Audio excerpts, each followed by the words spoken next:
Bonjour à tous et bienvenue sur boursicoté.com pour cette nouvelle analyse technique du CAC 40 en point matinal avec une configuration qui semble vouloir se stabiliser suite au franchissement de la zone ici des 7015 points.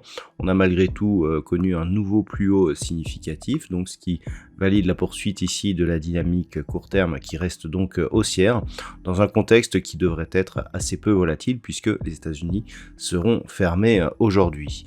Au niveau des indicateurs techniques, c'est une perte de dynamique que l'on constate sur les histogrammes du MACD. On avait une belle amplitude ici sur l'impulsion initiale et puis là on est alors toujours ici dans la zone positive mais avec extrêmement d'hésitation.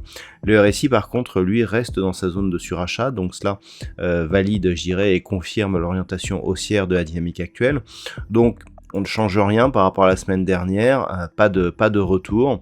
La zone ici des 7015 points devrait nous donner des informations justement quant à la solidité de cette dynamique, et on est toujours ici sur un objectif entre cette zone ici des 7090 et des 7110 points, 7090 étant une extension de Fibonacci calculée sur la dernière phase de consolidation. Donc par rapport à cela, nous avons des valeurs qui parviennent à générer quelques écarts. C'est le cas de Thales qui gagne 2,39% au moment de cette analyse, Eurofins Scientifique plus de 11 et Carrefour plus 1,90. Derrière, nous avons des baisses un peu plus modérées avec notamment Air Liquide, L'Oréal ou AXA.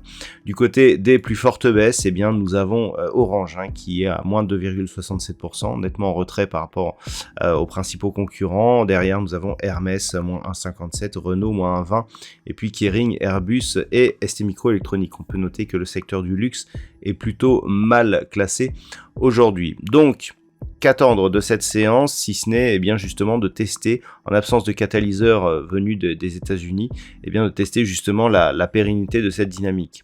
Pour cela, on a plusieurs outils. On peut notamment tracer une ligne de tendance par rapport justement à cette dynamique court terme, qui nous donne à peu près cette direction.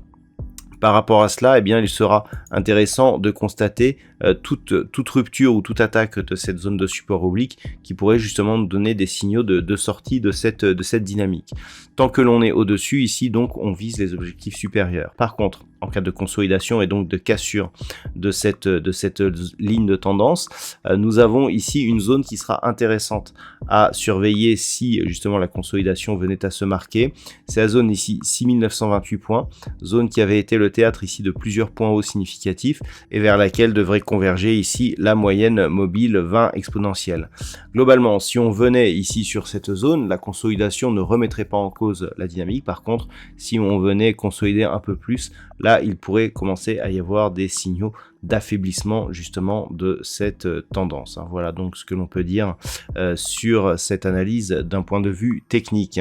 D'un point de vue macroéconomique, alors la journée risque d'être assez calme. Nous n'avons pas de statistiques majeures ce matin du côté de l'Europe. Il faudra attendre cet après-midi avec éventuellement une intervention du gouverneur de la Banque centrale d'Angleterre pour peut-être avoir un petit peu de volatilité. On aura un peu plus de chiffres demain notamment. Voilà donc ce que l'on peut dire pour cette séance. Je vous souhaite de passer une bonne journée. On se retrouve dès ce soir pour toutes les autres analyses techniques du site boursicoté.com.